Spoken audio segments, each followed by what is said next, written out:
Vendredi 30 mai 2025, fidèles abonnés et téléspectateurs de Iroko Média Télévision, bonjour et bienvenue à cette session informative consacrée à l'actualité internationale.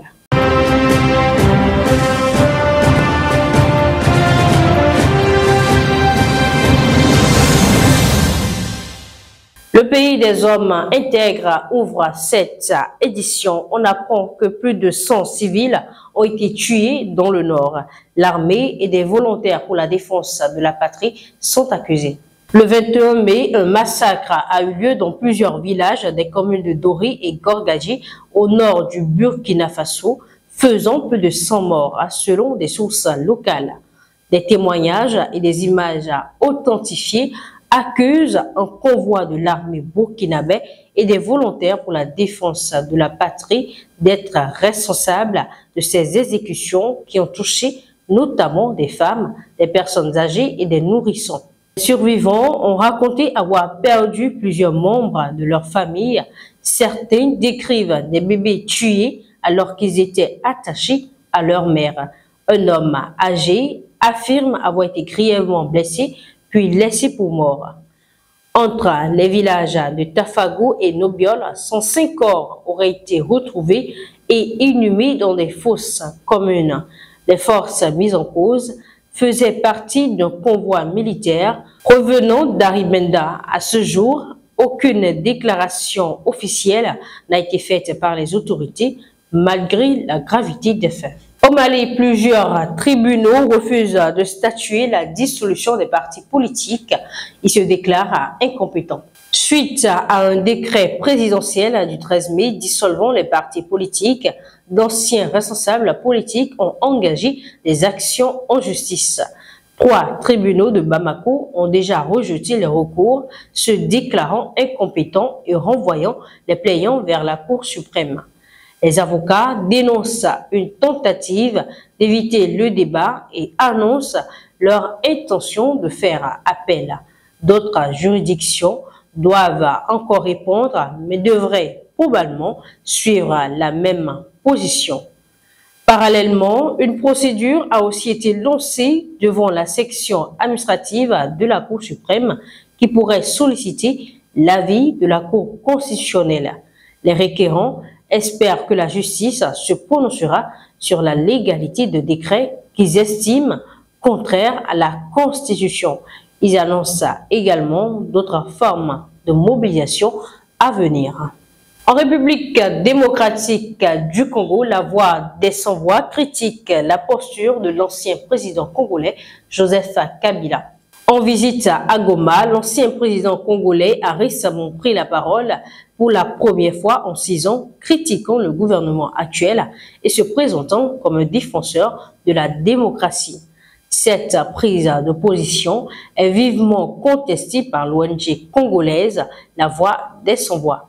L'organisation rappelle que bien que Joseph Kabila ait permis une transition pacifique du pouvoir, son mandat a été marqué par de graves violations des droits humains, notamment l'assassinat de son fondateur, Floribert Chebeya, et de son collègue Fidel Bazana. Le directeur de l'ONG, Rostin Maketa, reproche à Kabila d'adopter une posture moralisatrice, oubliant les abus commis sous son régime. Il appelle à faire preuve de retenue et à reconnaître ses propres responsabilités plutôt que de rejoindre les groupes qui s'opposent aux institutions légales du pays. Il faut aussi indiquer, malgré l'insécurité persistante à l'est de la RDC, les autorités congolaises et rwandaises poursuivent leurs discussions sur des accords miniers impliquant des entreprises américaines sur la médiation du département d'État américain.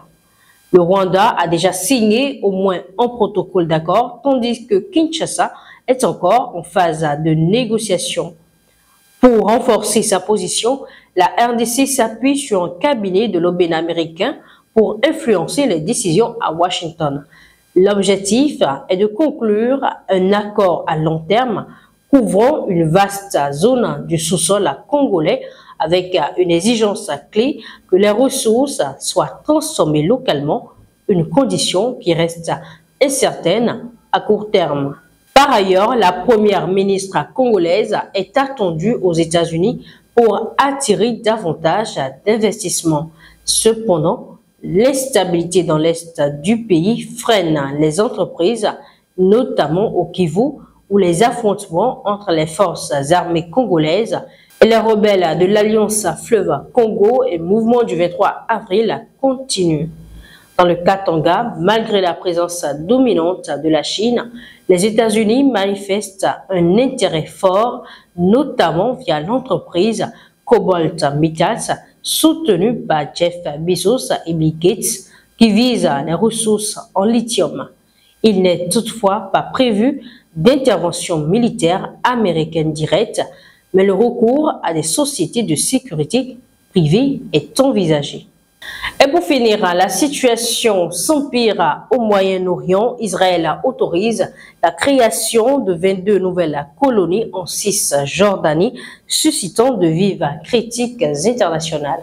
Le gouvernement israélien a annoncé la création de 22 nouvelles colonies juives en Cisjordanie occupée, une décision prise malgré les tensions internationales liées à la guerre à Gaza. Cette mesure, validée par le cabinet politico-sécuritaire, couvre l'ensemble du territoire cisjordanien et complique davantage la possibilité de créer un futur État palestinien. Deux des colonies concernées, Homesh et Sanour, avaient été démantelées en 2005 dans le cadre du plan de désengagement, mais la loi a récemment été annulée. Cette annonce intervient alors que les États-Unis proposent un nouveau plan de trêve à Gaza et à quelques semaines d'une conférence de paix prévue par la France et l'Arabie saoudite. Le ministre israélien des Affaires étrangères avait prévenu qu'Israël réagirait à toute pression internationale par des actions unilatérales. L'ONG israélienne La Paix maintenant a condamné la décision dénonçant une politique d'annexion assumée et affirmant qu'il s'agit de la plus vaste expansion coloniale depuis les accords d'Oslo. La colonisation israélienne est jugée illégale par le droit international et constitue, selon l'ONU, un obstacle majeur à la paix. Le Hamas a également réagi, accusant Israël de défier ouvertement la volonté internationale et de poursuivre un projet de judaïsation du territoire palestinien. C'est sur cette marge que se referme cette édition. Merci de nous avoir suivis et agréable suite de journée à tous.